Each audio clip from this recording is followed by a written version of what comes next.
본문은 우리가 하나님과의 하모니, 즉 하나님에 대한 순종이 하나님의 사랑의 축복을 가져다 준다는 사실을 깨닫게 하고 있습니다. 본문의 저자는 하나님께서 당신의 명령에 순종하는 성도들에게 약속한 유익 3가지를 말씀하고 있음을 볼 수가 있습니다. 첫 번째 유익은 여호와를 경외하는 사람은 절망 중에 새 생명을 얻게 된다고 했습니다. 둘째로 여호와를 경외하면 삶의 불평과 불만 속에서 진정한 만족을 얻게 된다고 말씀을 하고 있습니다. 그리고 셋째로 온갖 천재지변과 질병 속에서 여호와를 경외하면 절대로 코로나 같은 재앙을 만나지 않는다라고 말씀을 하셨습니다. 우리들의 삶에 있어서도 우리가 하나님께 예하고 순종할 때 하나님과 우리 사이에 하모니가 일어나 우리는 더 풍족한 지혜와 능력을 소유하게 되는 것입니다. 왜냐하면 저는 우리 하나님께서는 당신의 말씀에 순종하는 사람들에게 당신의 사랑을 주시고 기다려 주시는 분이라고 하는 사실을 믿기 때문입니다. 오늘 선포되는 하나님의 말씀을 통해서 우리 모두가 하나님을 만나며 하나님의 음성을 듣고 홍수로 오는 우리들의 모든 문제와 코로나19로 오는 무서운 바이러스가 도망가고 우리 모두의 소원이 이루어지기를 주님의 이름으로 축원합니다. 정원의 꿈을, 즉 밝은 미래를 향하여 열심히 살아가는 성도 여러분, 본문을 통해서 하나님을 경외하고 하나님의 도를 지키는 자신의 신앙 동기를 살펴보시고 바른 신앙의 자세를 정립하심으로 엄청난 복을 받아 누리는 여러분들 되시기를 주님의 이름으로 축원합니다. 오늘 설교 본론의 첫 번째로 여호와를 경외하면 죽음의 그림자가 짙게 깔린 이 세상에서 새 생명을 얻게 된다는 진리를 생각을 해 보겠습니다. 우리 다 같이 잠언 19장 23절을 함께 읽어보겠습니다. 여호와를 경외하는 것은 사람으로 생명에 이르게 하는 것이라. 경외하는 자는 족하게 지내고 재앙을 당하지 아니하느니라. 아멘. 23절에서는 여호와를 경외하는 유익, life, 즉 생명에 이르게 된다라고 말하고 있습니다. 여호와를 경외한다라고 하는 말씀은 이 fear the Lord, 즉 여호와를 두려워한다라고 하는 것입니다. 더 나아가서 여호와를 두려워하여 경건한 삶을 살면, 즉 하나님께 예배를 잘 드리면, 열심히 드리면 새 생명을 얻게 된다는 말씀이라고 하는 것입니다. 사과에 씨가 들어있다는 건 누구나 아는 상식입니다. 그런데 씨 속에 사과가 있다는 것을 알고 있는 사람은 별로 많지 않습니다. 전자는 상식이지만 후자는 조금 더 깊이 생각해야 깨달을 수 있는 믿음이라고 하는 것입니다. 겉으로 보기에는 상식적으로는 맞는 얘기가 아닌 것입니다. 씨앗 속에 사과는 보이질 않습니다. 하지만 꼭 보여야만 사실인 것은 아닙니다. 씨앗이 땅 속에 묻히고 썩어서 뿌리가 나고 싹이 트고 줄기가 뻗어나오고 잎이 무성해져서 나무가 되면 가지에 사과가 주렁주렁 열리게 되는 것입니다. 히브리서 11장 1절을 보면요, 믿음은 바라는 것들의 실상이요 보이지 않는 것들의 증거니라고 했습니다. 십자가에서 돌아가신 예수의 부활이 곧 믿음의 실상이고 증거라고 하는 것입니다. 십자가의 씨앗은 생명을 잉태하게 한다라고 하는 것입니다. 십자가의 씨앗은 사랑을 만들어냅니다. 십자가의 씨앗은 희망을 이룹니다. 십자가의 씨앗은 기쁨을 뿜어냅니다. 십자가 속에 부활의 씨앗이 있음을 믿는 우리 모두가 되기를 주님의 이름으로 축원합니다. 그리고 모든 씨앗을 전할 몫은 우리 그리스도인들에게 있는 것을 명심하시기를 주님의 이름으로 축원합니다.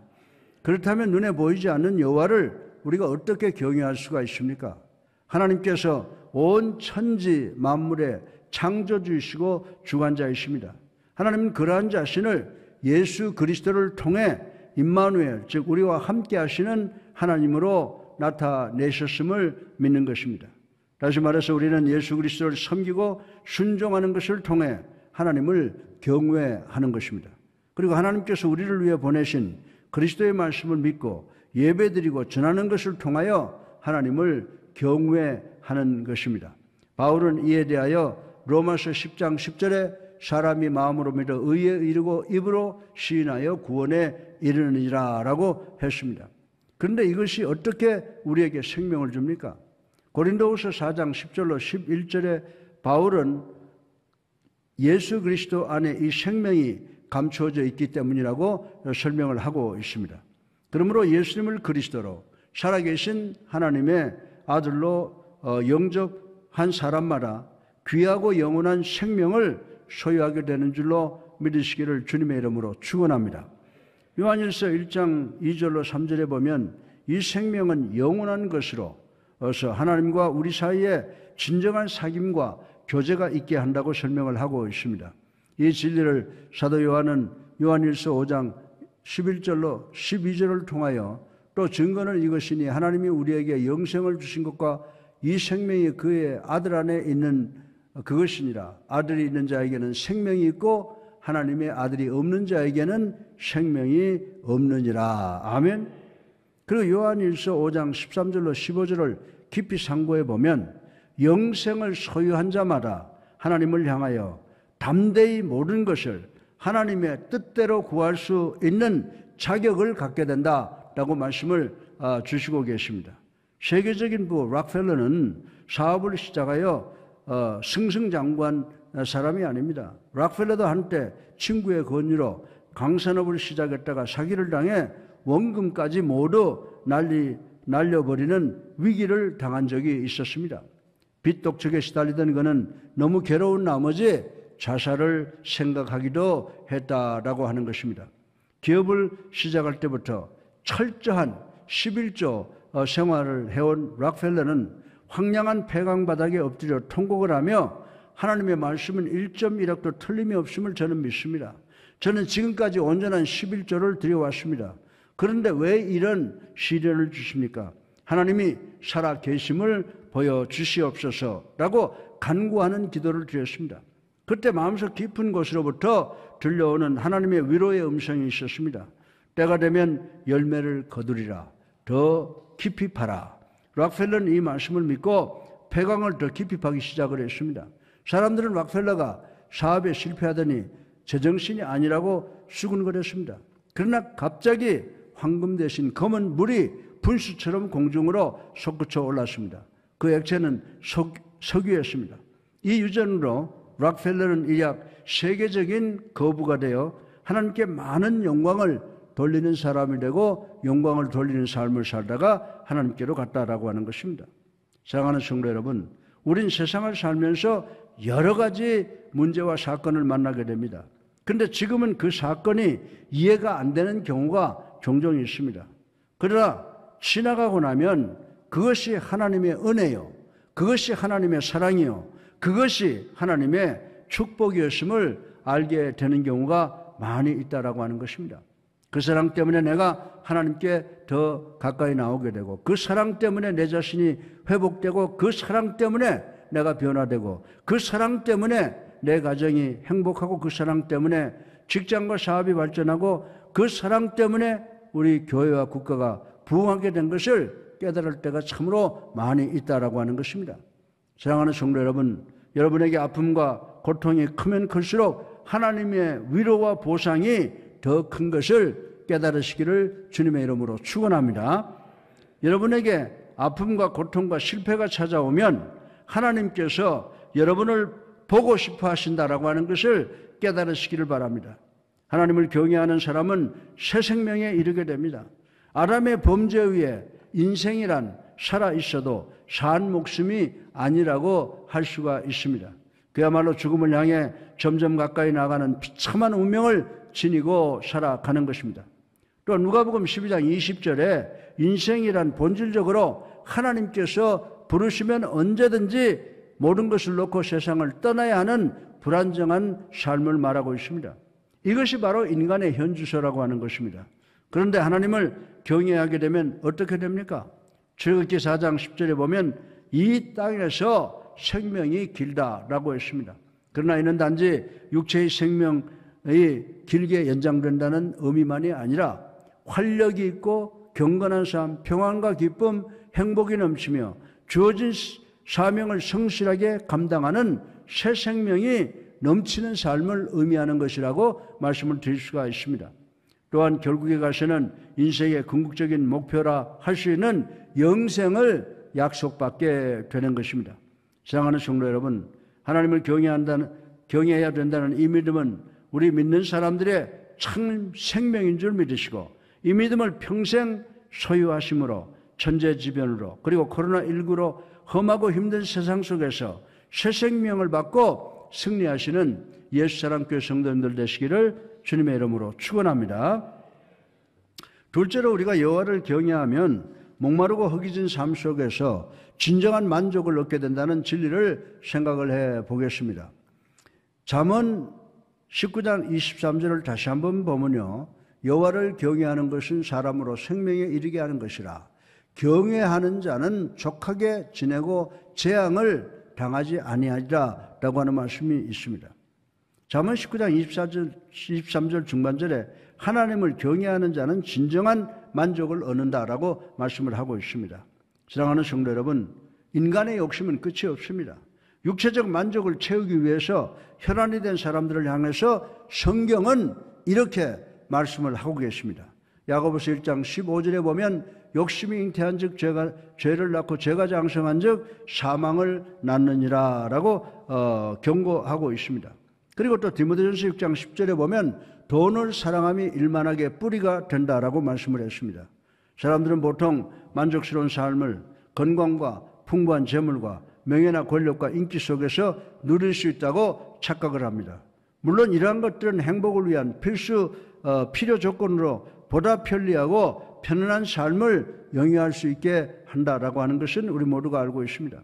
그러나 이런 요소들이 우리 인간들에게 진정한 만족을 주지는 못합니다. 인간에게 있어서 진정한 만족은 예수 그리스도 안에서 나의 삶 존재 이유와 삶의 목적과 삶의 가치를 찾아 그것을 향해 달릴 수 있을 때만이 가능하다라고 성경은 우리들에게 가르쳐 주고 있습니다. 그래서 다윗은 시편 34편 9절로 10절에 너희 성도들아 여호와를 경외하라. 그를 경외하는 자에게는 부족함이 없도다. 젊은 사자는 궁핍하여 줄일지라도 여호와를 찾는 자는 모든 좋은 것에 부족함이 없으리로다. 아멘. 아멘. 또한 여러분들 빌립보서 4장 11절로 12절을 보세요. 바울도 자신이 비천에 처할 줄 알고 풍부에 처할 줄도 알아 모든 일에 배부르고 풍부와 궁핍에도 일체 자족하는 비결을 배웠다고 고백한 것을 우리는 알 수가 있는 것입니다. 그 비결은 무엇이었습니까? 빌립보서 4장 13절은 I can do all things through Christ, strengthen me. 내게 능력 주시는 자 안에서 내가 모든 것을 할 수 있느니라 라고 말씀을 했는데 대단한 믿음이라고 저는 말씀을 드릴 수가 있습니다. 누구 때문입니까? 여러분 때문입니까? 저 때문입니까? 아닙니다. 능력 주시는 분 때문이라고 말씀을 드릴 수가 있는 것입니다. 다시 말해서 우리 성도들에게는 하나님께서 우리의 복이 되시고 우리의 기업이 되심으로 성도는 어떤 형편과 상황에서도 만족할 수 있게 되는 줄로 믿으시기를 주님의 이름으로 축원합니다. 그러므로 여호와를 경외하게 될 때 우리 성도들은 만족하게 된다라고 하는 것입니다. 여러분이 어려운 문제와 고민과 괴로움을 당할 때 여러 가지 해야 할 일을 하지 못할 때 여러분을 도와주시는 분은 그리고 여러분을 만족하게 해주실 분은 여호와 하나님 한 분뿐이시라고 하는 사실을 우리가 다 알아야 된다라고 하는 것입니다. 그러면 우리는 그 하나님을 어떻게 만날 수가 있습니까? 교회 나올 때 하나님께서 여러분의 모든 문제를 해결해 주신다고 했습니다. 하나님께 예배드린 사람은 하나님의 권고하심을 받을 것입니다. 사도 바울 선생은 히브리서 11장 6절을 통하여 이렇게 말씀했습니다. 히브리서 11장 6절을 보면요, 하나님께 나아가는 자는 반드시 그가 계신 것과 또한 그가 자기를 찾는 자들에게 상 주시는 이심을 믿어야 할지니라. 아멘. 사랑하는 여러분, 이 말씀 믿으시기 바랍니다. 예배당에 나와서 하나님께 예배드릴 때 하나님께서 여러분의 문제를 해결해 주시겠다고 약속을 하셨습니다. 때를 따라 도와주시겠다고, 그리고 만족하게 해주시겠다고 확실하게 약속을 해주셨다고 하는 것입니다. 죄인인 아담을 찾아오셔서 내가 어디느냐라고 권고하신 이후 하나님을 만난 사람들은 하나님의 자녀로서 다 회복의 은총을 받았다는 사실을 우리는 잘 알고 있는 것입니다. 그리고 하나님을 경외하는 사람에게는 만족이 있다고 지금 중반절에서 말씀하고 있지 않습니까? 아무리 그 생명이 길고 영원하다고 해도 만족함이 없는 인생이라면 그것은 축복이 아니라고 저는 말씀을 드릴 수가 있습니다. 죽지 못해 사는 재앙이 될 수도 있다라고 하는 것입니다. 그런데 하나님을 잘 경외하는 자에게는 하나님께서 만족함을 주신다고 말씀하셨습니다. 그래서 시편 34편 10절에 보면 젊은 사자는 궁핍하여 줄일지라도 여호와를 찾는 모든 좋은 것에 부족함이 없게 하겠다, 이렇게 말씀하신 것을 우리는 읽어볼 수가 있는 것입니다. 하나님께서 당신을 사모하는 영혼을 만족해 하지 않으신 일이나 줄인 영혼을 좋은 것으로 채워주시지 않으신 경우란 없다고 하는 것을 우리는 분명히 알아야 된다라고 하는 것입니다. 그 하나님이 여러분을 권고하셔서 여러분의 문제를 해결해 주시고 회복시켜 주시고 여러분으로 하여금 완벽한 자족을 누리게 하실 분이심을 믿는 여러분이 되시기를 주님의 이름으로 축원합니다. 셋째로 마지막으로 여호와를 경외하면 절대로 재앙을 만나지 않음을 생각을 해 보겠습니다. 여러분들 잠언 19장 23절을 또다시 한번 우리 다 같이 한번 읽어볼까요? 여호와를 경외하는 것은 사람으로 생명에 이르게 하는 것이라. 경외하는 자는 족하게 지내고 재앙을 당하지 아니하느니라. 아멘. 아멘이시죠? 예. 본문 하반절에 하나님을 경외하는 자는 재앙을 당하지 아니한다, 이렇게 말씀을 하고 계십니다.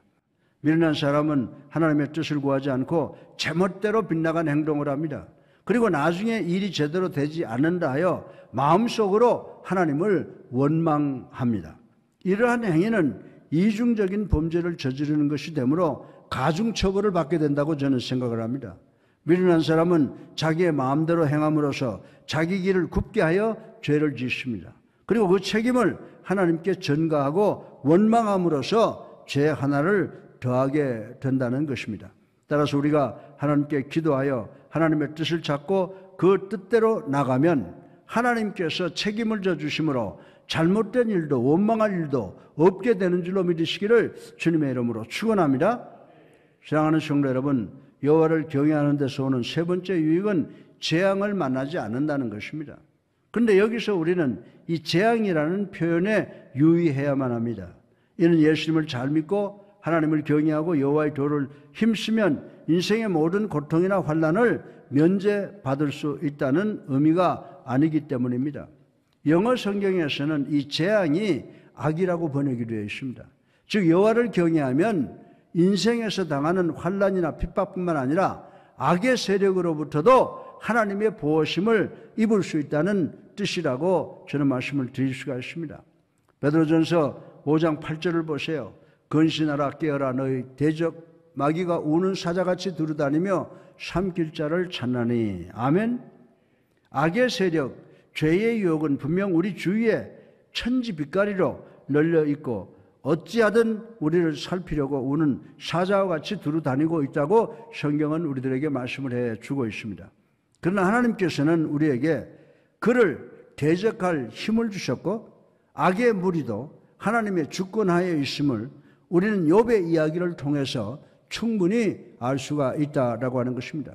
그러면 하나님께서 우리에게 주신 무기는 무엇입니까? 에베소 6장 10절로 17절을 보면요, 마귀의 계계를 능히 대적할 수 있는 하나님이 우리의 전신갑주가 되신다라고 말씀을 하고 있습니다. 다시 말해서 첫 번째로 진리의 허리띠와, 두 번째로 의의 흉배와, 세 번째로 평안의 복음, 네 번째로 믿음의 방패를 가질 때 능히 악한 자의 모든 화살을 막아낼 수 있다고 성경은 우리들에게 가르쳐 주고 있습니다. 또한 다섯 번째로 구원의 투구와 여섯 번째로 성령의 검, 곧 하나님의 말씀을 가져야 한다고 말씀을 하고 있습니다. 이럴 때 구원받은 성도의 자격을 가지고 말씀으로 능히 악의 세력을 물리칠 수 있게 되는 줄로 믿으시기를 주님의 이름으로 축원합니다. 그러므로 이러한 재앙을 방비하기 위해 우리는 하나님을 주목하여 훈계하시는 하나님의 모습과 하나님의 음성을 듣기를 열심을 다해야 되는 줄로 믿으시기를 주님의 이름으로 축원합니다. 또한 기도 가운데 승리를 약속하고 보장해 주시는 승리의 하나님을 의지하고 순종하며 나가야만 한다는 것이 우리의 인생길이라고 하는 사실을 확실히 깨닫는 여러분 되시기를 주님의 이름으로 축원합니다. 사랑하는 성도 여러분, 여러분은 무엇을 의지합니까? 여러분들은 무엇을 경외하고 계십니까? 이 땅에 썩어진 것들을 의지하며 경외하고 있지는 않습니까? 그러면 곧 돌이켜 우리에게 영원한 생명과 기쁨의 만족과 저주와 재앙에서 승리를 주시는 하나님만 바라보시는 여러분 되시기를 주님의 이름으로 축원합니다. 하나님을 경외하는 자에게 재앙을 만나지 않게 하시거나 만나더라도 피하게 해주신다라고 하는 것입니다. 아주 극단적인 경우 바로 옆에서 고난을 당해도 당신의 백성만은 구별해서 안전하게 지켜줄 수 있는 하나님뿐이라고 하는 사실을 우리는 출애굽기를 통해서 배워서 잘 알고 있는 것입니다. 출애굽기 8장 22절에 보면 하나님께서는 애굽에 내리신 재앙을 통해 이것을 분명히 보여주셨습니다. 즉 당신의 백성인 이스라엘을 압제하는 애굽 사람들은 재난을 당하게 하셨으나 이스라엘 자손들이 거주하는 고센 지역은 재난이 피해가게 하신 하나님의 모습을 우리는 볼 수가 있기 때문인 것입니다. 시편 23편 4절에 다윗도 이와 같은 것을 경험했기에 비록 사망의 음침한 골짜기로 다닐지라도 해받음을 두려워하지 아니한다라고 노래할 수가 있었던 것입니다. 결론입니다. 우리가 세상을 살면서 죄와 싸우지 않게 전혀 내 뜻이 아닌데 또 실수하고 넘어지고 자빠지고 곤고하고 비참한 자리에 들어갈 때가 한두 번이 아니라고 하는 것입니다. 그러나 하나님은 우리를 한 번도 버리지 아니하시고 회복의 은혜를 함께 주신 줄로 믿으시기 바랍니다. 하나님은 니느웨 해변에 누워있는 요나에게 요나야 일어나라, 로뎀 나무 밑에 쓰러져 죽기를 구하는 엘리야에게 엘리야야 일어나라, 그리고 떨기나무 불꽃 가운데서 모든 것을 포기하고 노인으로서 아무것도 할 수 없다고 자포자기하는 모세에게 모세야 일어나라 라고 말씀하셨습니다. 사랑하는 성도 여러분, 그런데 하나님께서 저들에게 일어나라고 할 때 스스로 일어나라고 한 것이 아니라 일어나게 해 주신 줄로 믿으시기 바랍니다. 우리가 행한 대로 벌하시고 제대로 벌하셨다면 우린 이 자리에 나올 수도 없고 설 수도 없는 것입니다. 하나님께서 우리가 일어나 돌아오는 모습을 가장 기뻐하실 것입니다. 이 모든 것을 종합해 볼 때 하나님을 경외한다는 것이 성도에게 얼마나 큰 유익이 되며 축복이 되는지 알 수가 없습니다. 그렇습니다. 하나님 경외란 하나님의 피조물이 되고 구속받은 백성으로서 당연히 할 의무이지만 또한 하나님께서는 이렇게 놀라운 축복으로 당신을 향한 우리의 경외를 독려하신다고 하는 것입니다. 이스라엘 최고의 지혜자들은 바로 이것을 알았기 때문에 한결같이 생명을 걸고 하나님을 경외했던 것입니다. 또 여호와 경외를 이스라엘 백성과 자손들에게 강조해서 가르쳤던 것입니다. 그러므로 이것을 잘 아셔서 일평생 살면서 하나님을 진실히 그리고 변함없이 경외하는 우리 모두가 되시기를 주님의 이름으로 축원합니다. 우리가 하나님을 경외할 때 하나님께서는 죽을 수밖에 없는 우리에게 뭘 주신다? 새 생명을 주신다라고 했어요. 그리고 절망과 불안 속에서 허덕인 우리에게 뭘 주신다? 만족을 주신다고 했습니다. 그리고 세 번째로 저주 속에서 허덕이는 우리를 재앙에서 구출해 주신다고 했습니다. 이 말씀을 믿는 우리가 돼서 이 세상 살면서 여호와를 경외하는 삶을 살아가시는 우리 예수님께 성도님들 되시기를 주님의 이름으로 축원합니다.